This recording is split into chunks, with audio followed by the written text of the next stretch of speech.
injures anyone. What injures the spirit is having someone always on your back, beating you, telling you what to do and what not to do. People hardly ever realize that we can cut anything from our lives anytime, just like that. For example, smoking and drinking are nothing. Nothing at all if we want to drop them. Only one thing is indispensable for anything we do, the spirit. One can't do without the spirit. I have no routines or personal history. One day I found out that they were no longer necessary for me, and like drinking, I dropped them. One must have the desire to drop them, and then one must proceed harmoniously to chop them off little by little.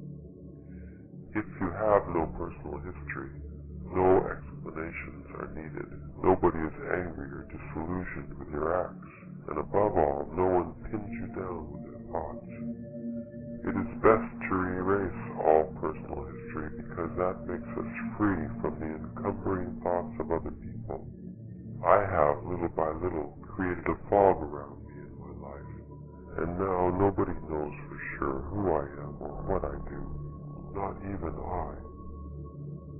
How can I know who I am when I am all of this?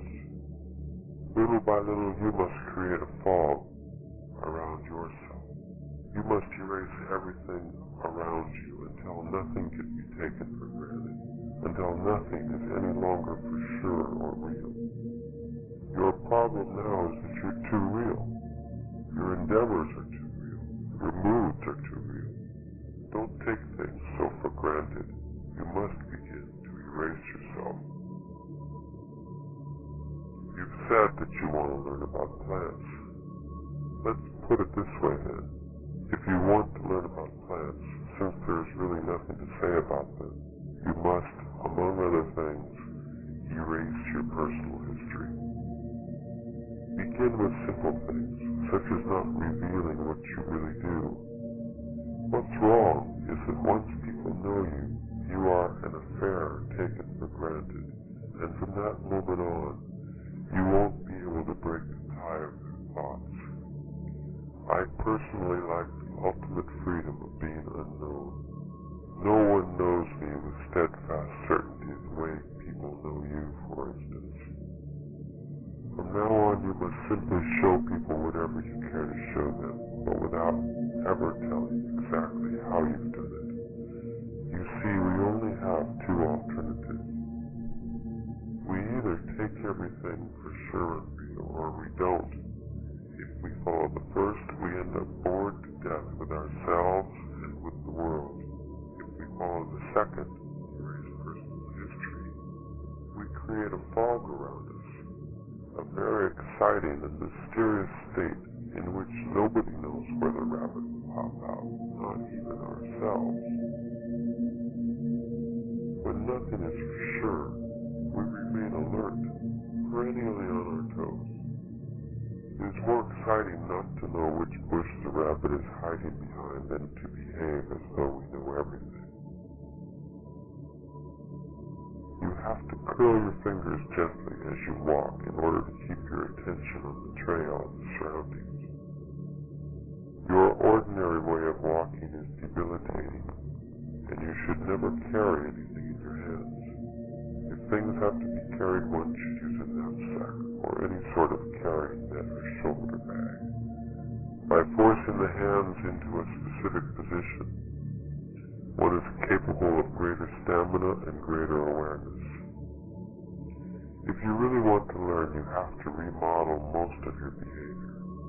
You take yourself too seriously. You are too damned important in your own mind. That must be changed. You are so damned important that you feel justified to be annoyed with everything.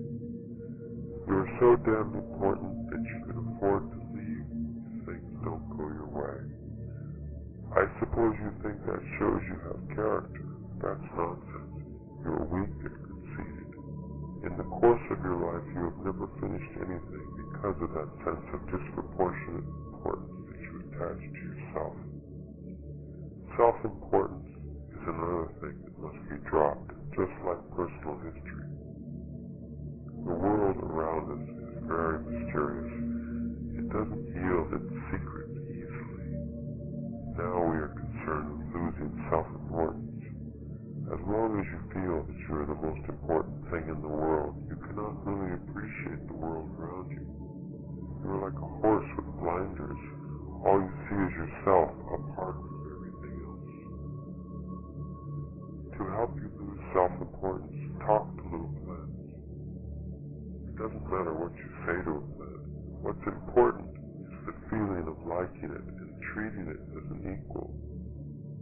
The man who gathers plants must apologize every time for taking them, and must assure them that someday his own body will serve as food for them. So all in all, plants and ourselves are even. Neither we nor they are more or less important. From now on, talk to the little plants. Talk until you lose all sense of importance. Talk to them until you can do it in front of others. You must talk to them in a loud and clear voice if you want them to answer you. The world around us is a mystery, and men are no better than anything else. If a little plant is generous with us, we must thank her, or perhaps she will not let us go. You have to be aware of the uselessness of your self-importance and of your personal history. Your death can give you a little warning. It always comes as a chill. Death is our eternal companion. It is always to our left at an arm's length. How can anyone feel so important when we know that death is stalking us? The thing to do when you are impatient is to turn to your left and ask advice from your death. An immense amount of pettiness is dropped if our death makes a gesture to you, or if you catch a glimpse of it, or if you just have a feeling that your companion is there watching you. The issue of our death is never pressed far enough. Death is the only wise advisor we have. Whenever you feel, as you always do, that everything is going wrong and you're about to be annihilated, turn to your death and ask if that is so. Your death will tell you that you're wrong, that nothing really matters outside its touch. Your death will tell you, I haven't touched you yet. One of us here has to change, and fast. One of us here has to learn again that death is the hunter, and that it is always to one's left. One of us here has to ask death's advice and drop the cursed pettiness that belongs to men that live their lives as if death will never tap them. Think of your death now. It's at arm's length. It may tap you any moment, so really you have no time for crappy thoughts and moods. None of us have time for that. The only thing that counts is action, acting instead of talking. When a man decides to do something, he must go all the way, but he must take responsibility for what he does. No matter what he does, he must first know why he is doing it, and then he must proceed with his actions without having doubts or remorse about them. Look at me. I have no doubts or remorse. Everything I do is my decision and my responsibility. The simplest thing I do is take you for a walk in the desert, for instance. May well mean my death. Death is stalking me. Therefore, I have no room for doubts or remorse. If I have to die as a result of taking you for a walk, then I must die. You, on the other hand, feel that you are immortal, and the decisions of an immortal man can be cancelled or regretted or doubted. In a world where death is the hunter, my friend, there is not time for regrets or doubts. There's only time for decisions. When you get angry, you will always feel righteous. You have been complaining all your life because you don't assume responsibility for your decisions. To assume the responsibility of one's decisions means that one is ready to die for them. It doesn't matter what the decision is. Nothing could be more or less serious than anything else. In a world where death is the hunter, there are no small or big decisions. There are only decisions that we make in the face of our inevitable death. In order to find the proper place to rest, all one has to do is cross the eyes. The technique takes years to perfect. It consists of gradually forcing the eyes to see separately the same image. The lack of image conversion entails a double perception of the world. This double perception allows one the opportunity of judging changes in the surroundings which the eyes are ordinarily incapable of perceiving. Looking in short glances allows the eyes to pick out unusual sights. They are not sights proper, they are more like feelings. If you look at a bush or a tree or a rock where you may like to rest, your eyes can make you feel whether or not that's the best resting place. I don't care what you see, how you feel is the important issue. It takes a long time to train the eyes properly. The trick is to feel with your eyes. Your problem now is that you don't know what to feel. It'll come to you, though, with practice. No one can tell you what you're supposed to feel. It's not heat or light or glare or color. It's something else. Once you learn to separate the images and see two of everything, you must focus your attention in the area between the two images. Any change worthy of notice would take place there in that area. The feeling that you get is what counts. I can't tell you how to feel. You must learn that yourself. I hunt in order to live. I can live off the land anywhere. To be a hunter means that one can see the world in different ways. In order to be a hunter, one must be in perfect balance with everything else. Otherwise, hunting would become a meaningless chore. Today, we took a little snake. I had to apologize to her for cutting her life off so suddenly and so definitely. I did what I did knowing that my own life will also be cut off someday in very much the same fashion, suddenly and definitely. So all in all, we and the snakes are on a par. One of them fed us today. Hunters must be exceptionally tight individuals. A hunter leaves very little to chance. For your purposes, it doesn't really matter whether you learn about plants or about hunting. I am a hunter. I leave very little to chance. Perhaps I should explain to you that I learned to be a hunter. I have not always lived the way I do now. At one point in my life, I had to change. Now I'm pointing the direction to you. I'm guiding you. I know what I'm talking about. Someone taught me all this. I didn't figure it out for myself. I'm having a gesture with you. Other people have had a similar gesture with you. Someday you yourself will have the same gesture with others. Let's say that it's my turn. One day I found out that if I wanted to be a hunter worthy of self-respect, I had to change my way of life. I used to whine and complain a great deal. I had good reasons to feel shortchanged. I'm an Indian. Indians are treated like dogs. There was nothing I could do to remedy that, so all I was left with was my sorrow.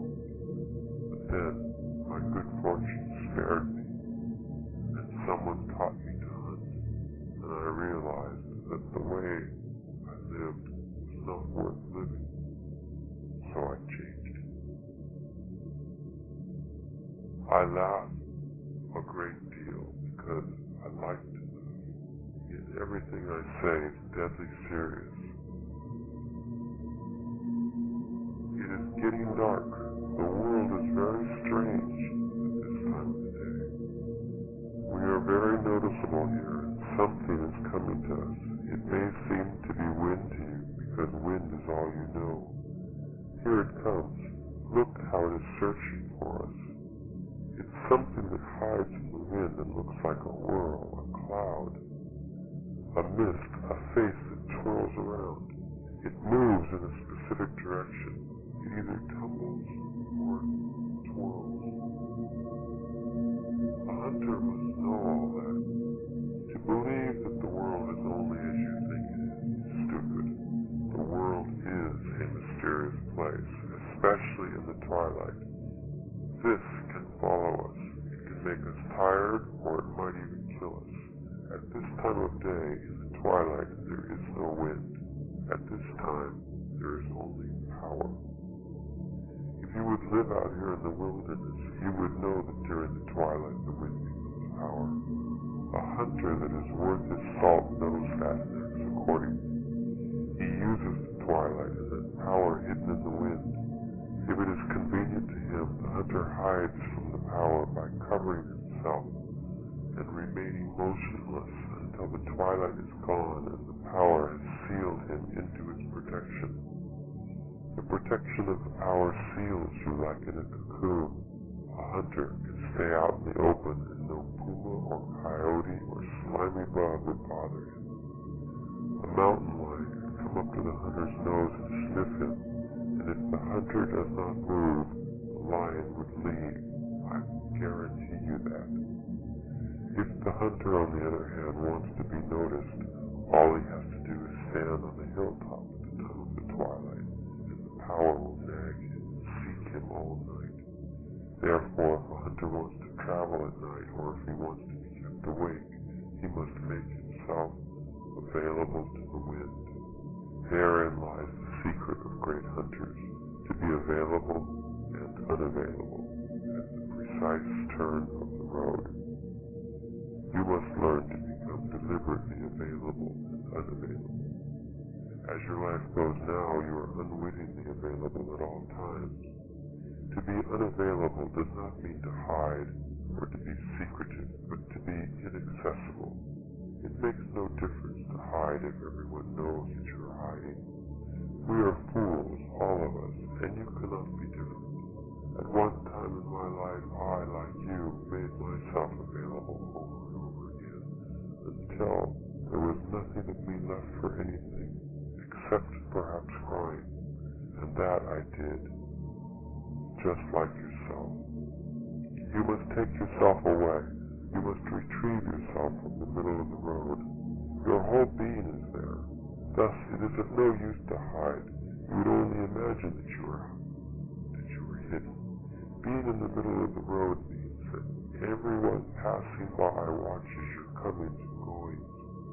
The art of a hunter is to become inaccessible. To be inaccessible means that you touch the world around you sparingly. You don't expose yourself to the power of the wind unless it is mandatory. You don't use and squeeze people until they have shriveled to nothing, especially the people you love. To be unavailable means that you deliberately avoid exhausting yourself and others. It means that you are not hungry and desperate. A hunter knows he will lure game into his traps over and over again, so he doesn't worry. To worry is to become accessible, unwittingly accessible. And once you worry, you cling to anything out of desperation. And once you cling, you are bound to get exhausted or to exhaust whoever or whatever you are clinging to. I've told you already that to be inaccessible does not mean to hide or to be secretive. It doesn't mean that you cannot deal with people either. A hunter uses his world sparingly and with tenderness, regardless of whether the world might be things or plants or animals or people or power. A hunter deals intimately with his world, and yet he is inaccessible to the same world.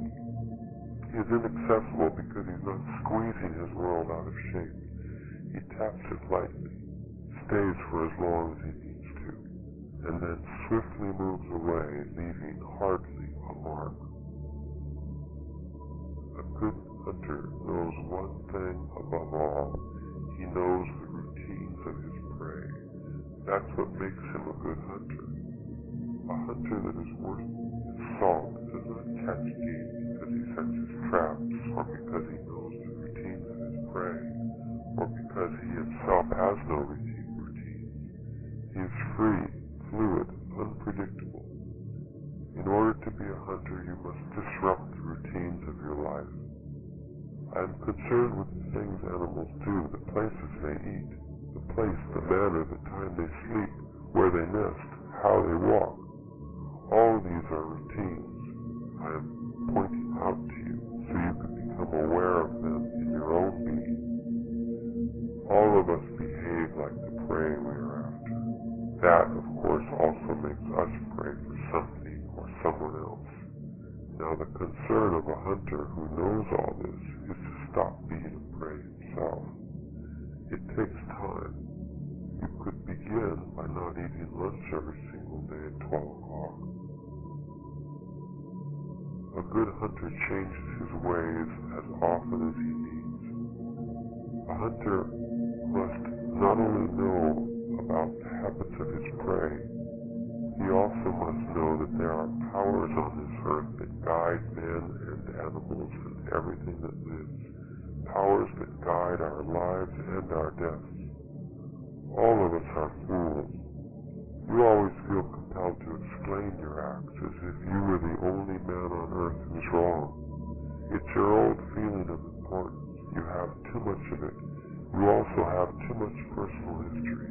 On the other hand, you don't assume responsibility for your acts. You're not using your death as an advisor, and above all, you are too accessible. One must assume responsibility for being in a weird world. For you, the world is weird because if you're not bored with it, you're at odds with it. For me, the world is weird because it is stupendous, awesome, mysterious, unfathomable. My interest has been to convince you that you must assume responsibility for being here, in this marvelous world, in this marvelous desert, in this marvelous time. I want to convince you that you must learn to make every act count, since you are going to be here for only a short while. In fact, too short for witnessing all the marvels of it. Change. If you do not respond to that challenge, you are as good as dead. You have never taken the responsibility for being in this unfathomable world. Therefore, you were never an artist, and perhaps you'll never be a hunter. There is one simple thing wrong with you. You think you have plenty of time. You think your life is going to last forever. Now you're vehemently asserting some nonsense. You don't have time for this display. This, whatever you're doing now, may be your last act on earth. It may very well be your last battle. There is no power which could guarantee that you're going to live one more minute. If this were your last battle on earth, I would say that you are an idiot. You're wasting your last act on earth in some stupid mood. You have no time, my friend. No time. None of us have time. Don't just agree with me, act upon it. What I recommend you to do is to notice that we do not have any assurance that our lives will go on indefinitely. Change comes suddenly and unexpectedly, and so does death. There are some people who are very careful about the nature of their acts. Their happiness is to act with the full knowledge that they don't have time. Therefore, their acts have a peculiar power. Acts have power, especially when the person acting knows that those acts are his last battle. There is a strange, consuming happiness in acting with full knowledge that whatever one is doing may very well be one's last act on earth. I recommend that you reconsider your life and bring your acts into that light. You don't have time, my friend. That is the misfortune of human beings. None of us have sufficient time. Your acts cannot possibly have the flair, the power, the compelling force of the acts performed by a man who knows that he is fighting his last battle on earth. We are all going to die. There is something out there waiting for also for sure. Use it. Focus your attention on the link between you and your death. Without remorse or sadness or worrying, focus your attention on the fact that you don't have time, and let your acts flow accordingly. Let each of your acts be your last battle on earth. Only under those conditions will your acts have their rightful power. Otherwise they will be, for as long as you live, the acts of a timid man. There is no time for timidity, simply because timidity makes you cling to something that exists only in your thoughts. It soothes you while everything is in a lull. But then the awesome, mysterious world will open its mouth for you, as it will open for every one of us. And then you will realize that your sure ways were not sure at all. Being timid prevents us from examining and exploiting our lot as men. Our death is waiting, and this very act we're performing now may well be our last battle on earth. I call it a battle because it is a struggle. Most people move from act to act without any struggle or thought. A hunter, on the contrary, assesses every act, and since he has an intimate knowledge of his death, he proceeds judiciously, as if every act were his last battle. Only a fool would fail to notice the advantage a hunter has over his fellow men. A hunter gives his last battle its due respect. It's only natural that his last act on earth should be the best of himself. It's pleasurable that way. It dulls the edge of his fright. I've told you, this is a weird world. The forces that guide men are unpredictable, awesome, yet their splendor is something to witness. Call them forces, spirits, airs, winds, or anything like that.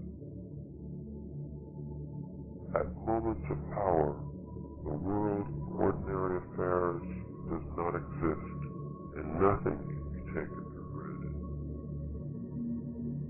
I've told you never to carry anything in your hands when you walk. Get a knapsack. Now it's time for you to become accessible to power, and you are going to begin by tackling dreaming. A warrior seeks power, and one of the avenues to power is dreaming. What you call dreams are real for a warrior. You must understand that a warrior is not a fool. A warrior is an immaculate hunter who hunts power. He is not drunk or crazed, and he has neither the time nor the disposition to bluff or to lie to himself or to make a wrong move. The stakes are too high for that.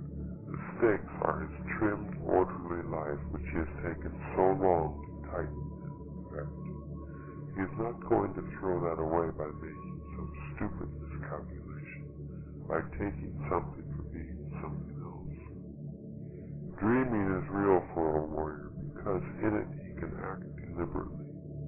He can choose and reject. He can select from a variety of items those which lead to power, and then he can manipulate them and use them, while in an ordinary dream he cannot act deliberately.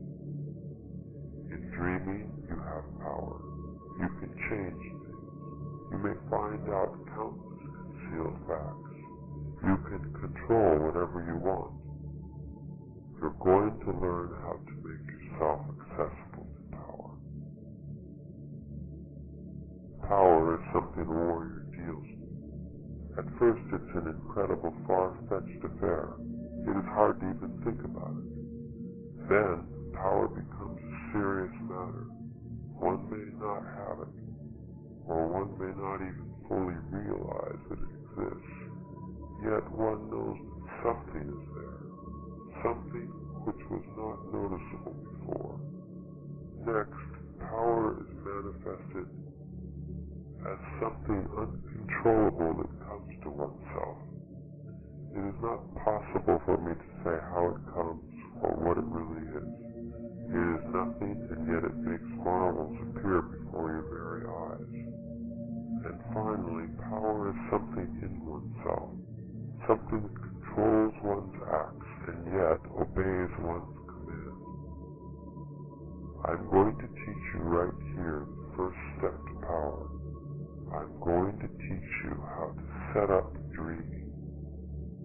To set up dreaming means to have a concise and pragmatic control over the general situation of a dream, comparable to the control one has over any choice in the desert, for instance, such as climbing up a hill or remaining in the shade of a water canyon.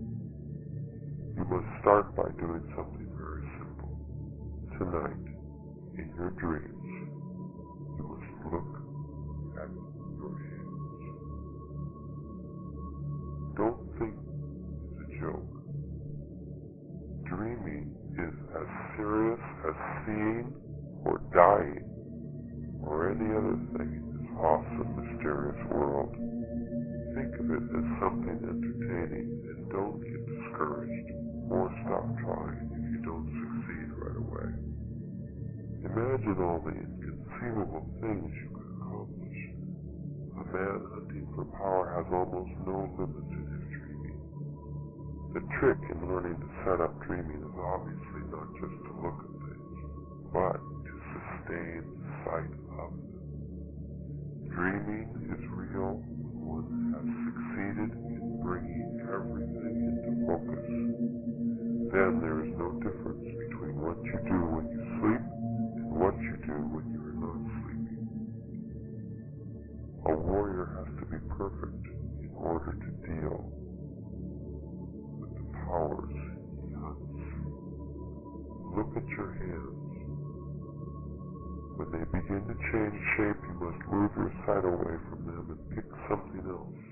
And then look at your hands again. It takes a long time to perfect this technique. Any warrior could become a man of knowledge.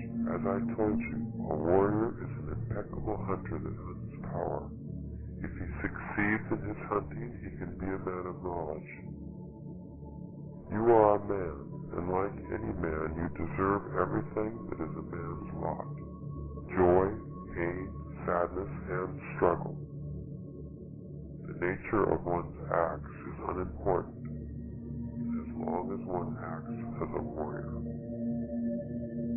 If you really feel that your spirit is distorted, you should simply fix it. Purge it.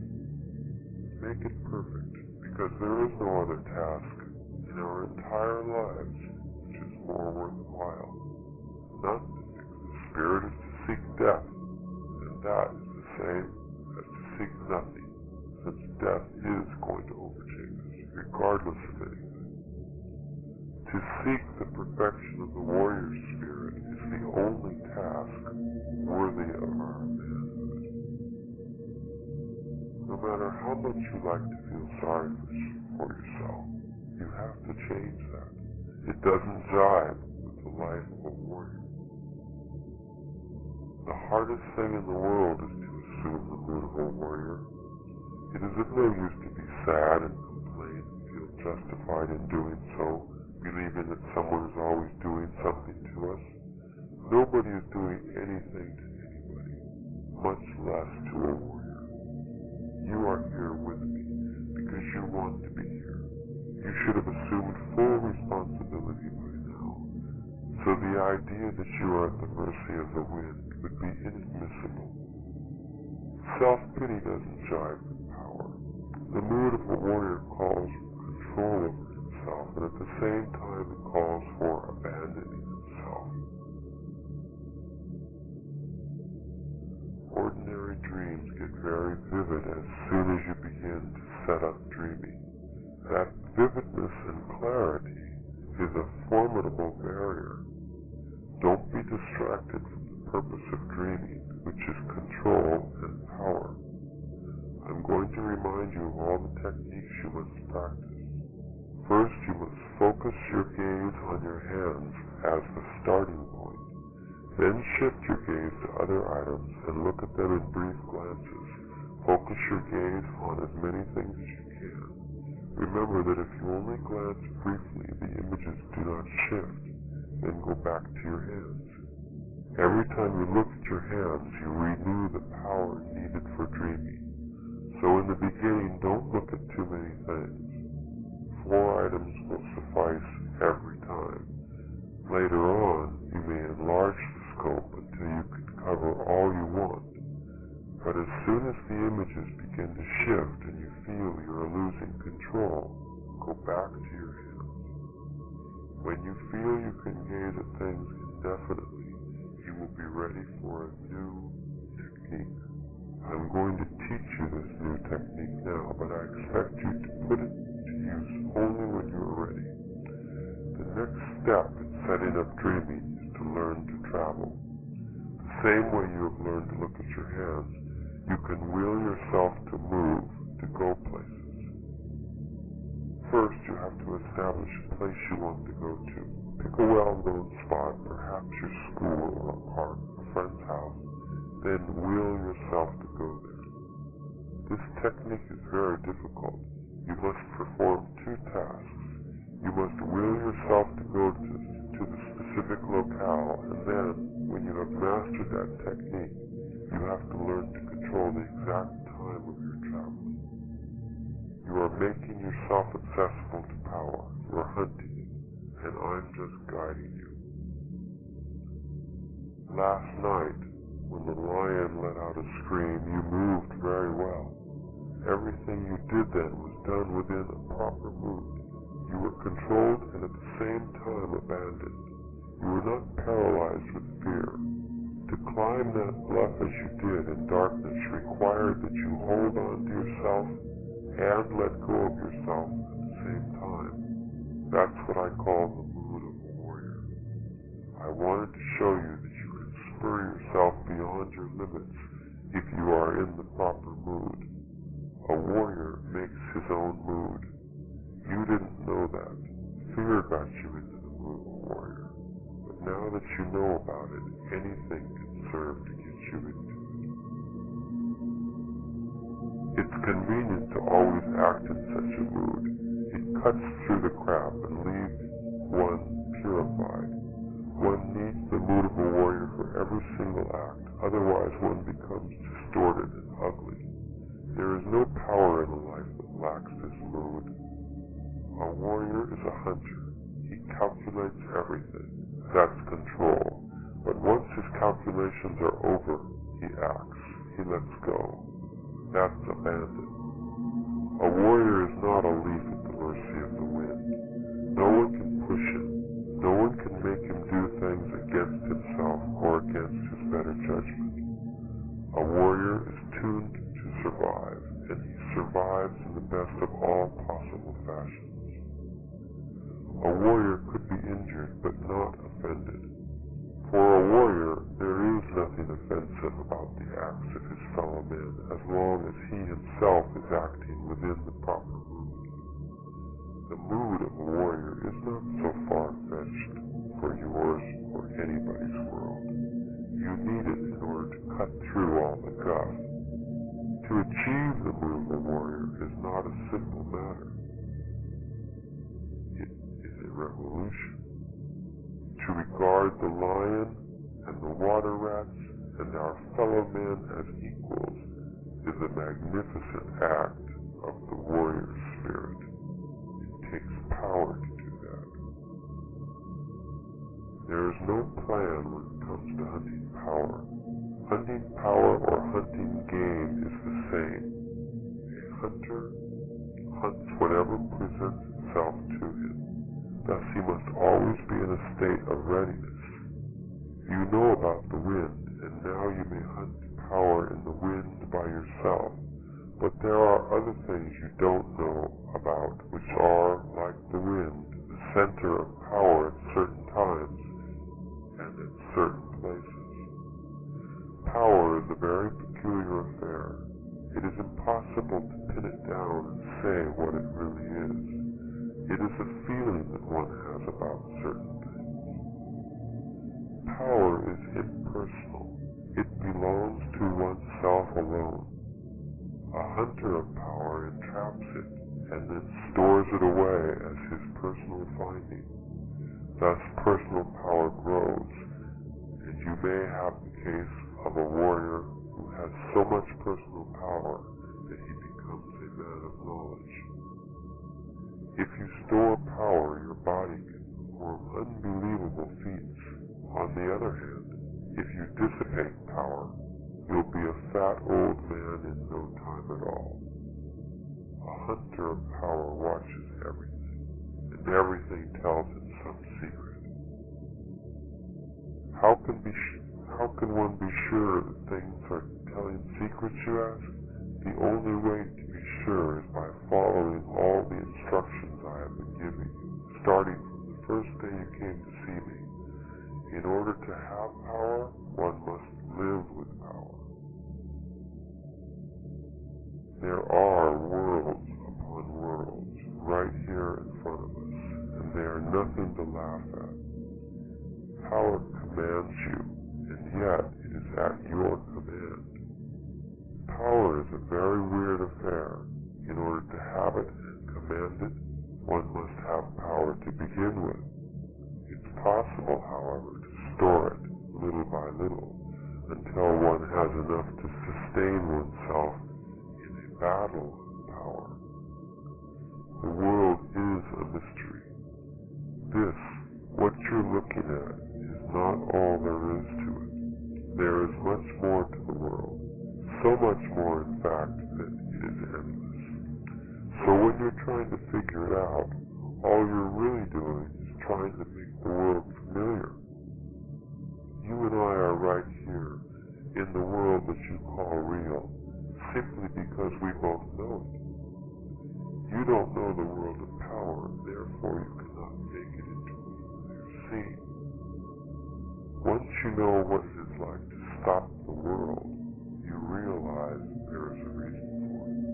You see, one of the arts of the warrior is to collapse the world for a specific reason, and then restore it again in order to keep on living. Someday you will live like a warrior in spite of yourself. I have taught you nearly everything a warrior needs to know in order to start off in the world storing power by himself. It takes a lifelong struggle to be by oneself in the world of power. A warrior never turns his back to power without atoning favors received. When in places of power, you have to act as if nothing is out of the ordinary, because they have the potential of draining people who are disturbed. You should try willing yourself to go to a specific place in dreaming while you take a nap during the daytime, and find out if you can actually visualize the chosen place as it is at the time you are dreaming. Otherwise, the visions you might have are not dreaming, but ordinary dreams. In order to help yourself, you should pick a specific object that belongs to the place you want to go, and focus your attention on it. It is easier to travel in dreaming when you can focus on a place of power. Perhaps the school where you go is a place of power. Use it. Focus your attention on any object there, and then find it in dreaming. From the specific object you recall, you must go back to your hands, and then to another object, and so on. It doesn't matter how one was brought up. What determines the way one does anything is personal power. A man is only the sum of his personal power, and that sum determines how he lives and how he dies. Personal power is a feeling, something like being lucky, or one may call it a mood. Personal power is something that one acquires acquires regardless of one's origin. A warrior is a hunter of power. I am teaching you how to hunt and store it. The difficulty with you, which is the difficulty with all of us, is to be convinced. You need to believe personal power can be used and that it is possible to store it. To be convinced means that you can act by yourself. A man of knowledge is one who has followed truthfully the hardships of learning, a man who has, without rushing or faltering, gone as far as he can in unraveling the secrets of personal power. Only be concerned with the idea of storing personal power. Hunting power is a peculiar event. It first has to be an idea, then it has to be set up step by step, and then, bingo, it happens. Hunting power is a very strange affair. There is no way to plan it ahead of time. That's what's exciting about it. A warrior proceeds as if he had a plan, though, because he trusts his personal power. He knows for a fact that it will make him act in the most appropriate fashion. I treat myself very well, therefore I have no reason to feel tired or ill at ease. The secret is not what you do to yourself, but rather in what you don't do. This is a place of power. Find a place for us to camp here on this hilltop. This time, just act for a change. It doesn't matter how long it takes you to find a suitable place to rest. It might take you all night. It is not important that you find the spot either. The important issue is that you try to find it.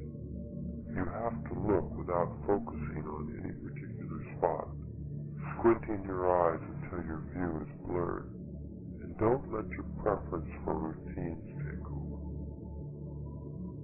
I screamed, because abrupt noises scare away unpleasant spirits. Power does not belong to anyone. Some of us may gather it, and then it could be given directly to someone else. You see, the key to stored power is that it can be used only to help someone else store power. Everything a man does hinges on his personal power. Therefore, for one who doesn't have any, the deeds of a powerful man are incredible. It takes power to even conceive what power is. That is what I've been trying to tell you all along. The world is a mystery, and it is not at all as you picture it.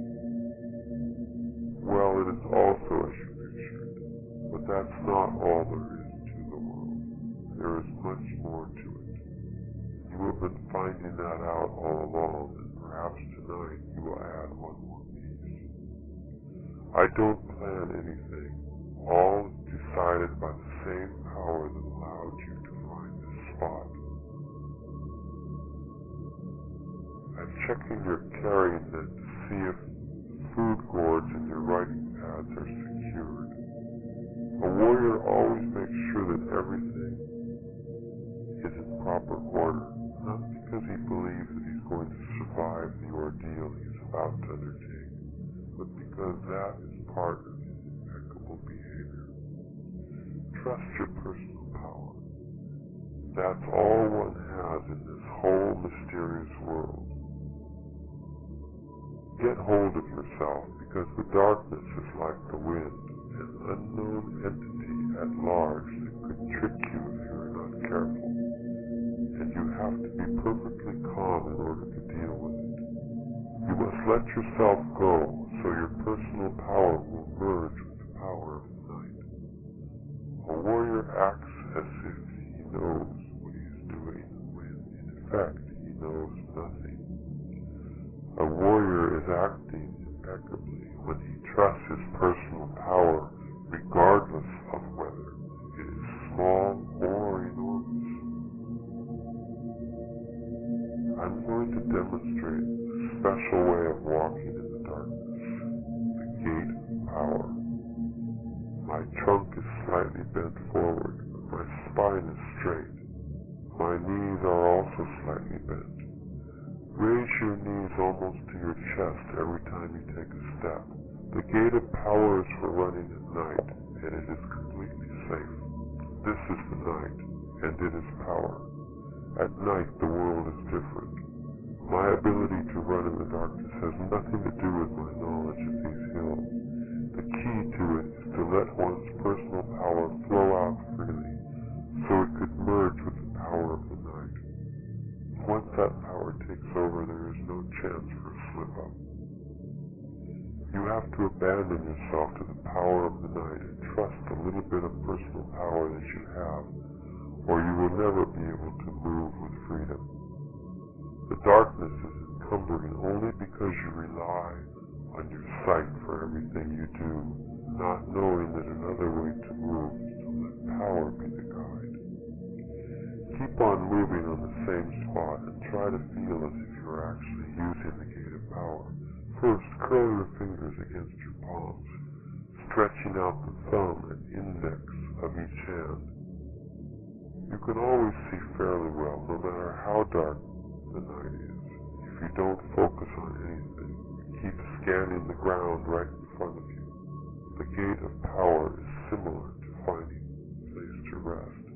Both entail a sense of abandon and a sense of trust. The gate of power requires that one keep the eyes on the ground directly in front, because even a glance to either side will produce an alteration in the flow of movement.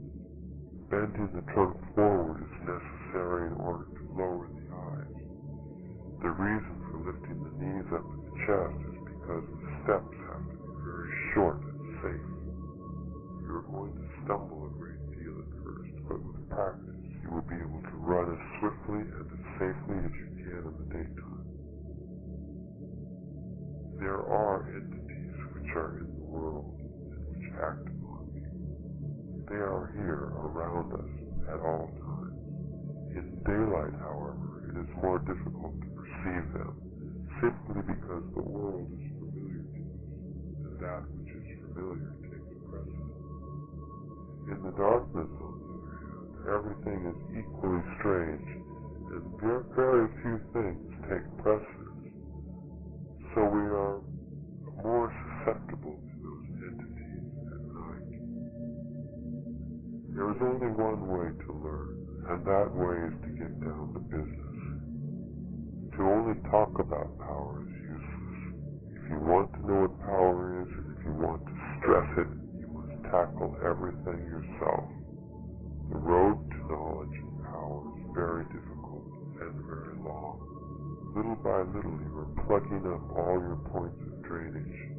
You don't have to be deliberate about it, because power always finds a way. Take me as an example. I didn't know I was storing power when I first began to learn the ways of a warrior. Just like you, I thought I wasn't doing anything in particular, but that was not so. Power has the peculiarity of being unnoticeable when it is being stored. You must stretch your body many times during the day. The more times the better, but only after a long period of work or a long period of rest. Your body needs fright. It likes it. Your body needs the darkness and the wind. Your body now knows the gate of power and can't wait to try it. I've told you that the secret of a strong body is not in what you do to it, but what you don't do. Now it is time for you not to do what you always do. Practice not doing by looking at a tree or bush.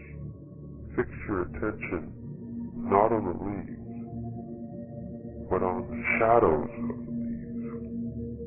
Running in the darkness does not have to be spurred by fear, but can be a very natural reaction of a jubilant body knows how to not do. To not do what you you know how to do is the key to power. In the case of looking at a tree or bush, what you know how to do is to focus immediately on the foliage. The shadows of the leaves or the spaces in between the leaves are never your concern. Start focusing on the shadows of the leaves, on one single branch, and then eventually work your way to the whole tree. And don't let your eyes go back to the leaves, because the first deliberate step to storing personal power is to allow the body to not do. The body likes things like this. You can stop the world using this technique. Once you have succeeded, you must work as if nothing has happened to you, and don't mention or even be concerned with any of the events you have experienced. You should not have remorse for anything you have done, because to isolate one's acts as being mean or ugly or evil is to place an unwarranted importance on the self. Well-being is a condition one has to groom, a condition one has to become acquainted with in order to seek it. You don't know what well-being is, because you have never experienced it. Well-being is an achievement one has to deliberately seek. In order to accomplish the feat of making yourself miserable, you have to work in a most intense fashion. It is absurd you have never realized you could work just the same in making yourself complete and strong. The trick is in what one emphasizes. We either make ourselves miserable or we make ourselves strong. The amount of work is the same. Today you must be perfectly calm and restored, because you are going to learn not doing, in spite of the fact that there is no way to talk about it, because it is the body that does it. That rock over there is a rock because of doing. You say that you don't understand what I mean? Your saying that is doing. Doing is what makes that rock a rock, and that bush a bush. Doing is what makes you yourself, and me myself. Take that rock, for instance. To look at it is doing, but to see it is not doing. You say my words are not making sense to you? Oh, yes, they do. But you're convinced that they don't, because that is your doing. That is the way you act towards me and the world. That rock is a rock because of all the things you know how to do to it. I call that doing. A man of knowledge, for instance, knows that the rock is a rock only because of doing. So, if he doesn't want the rock to be a rock, all he has to do is not doing. The world is the world because you know the doing involved in making it so. If you didn't know it's doing, the world would be different.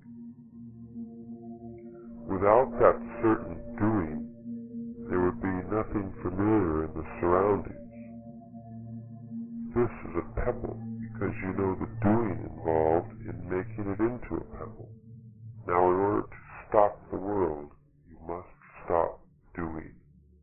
In the case of this little rock, the first thing which doing does is to shrink it to this size. So the proper thing to do, which a warrior does if he wants to stop the world, is to enlarge a little rock, or any other thing, by not doing. Look at the holes and depressions in the pebble and try to pick out the minute detail in them. If you can pick out the detail, the holes and depressions will disappear, and you will understand what not doing means. Doing makes you separate the pebble from the larger boulder. If you want to learn not doing, let's say that you have to join them. See the small shadow that the pebble casts on the boulder? It is not a shadow, but a glue which binds them together. A warrior can tell all kinds of things from the shadows. A warrior always tries to affect the force of doing by changing it into not doing. Doing would be to leave the pebble lying around because it is merely a small rock. Not doing would be to proceed with that pebble as if it were something far beyond a mere rock. Is all this true? To say yes or no to that question is doing. But since you are learning not doing, I have to tell you that it really doesn't matter whether or not all of this is true. It is here that a warrior has a point of advantage over the average man.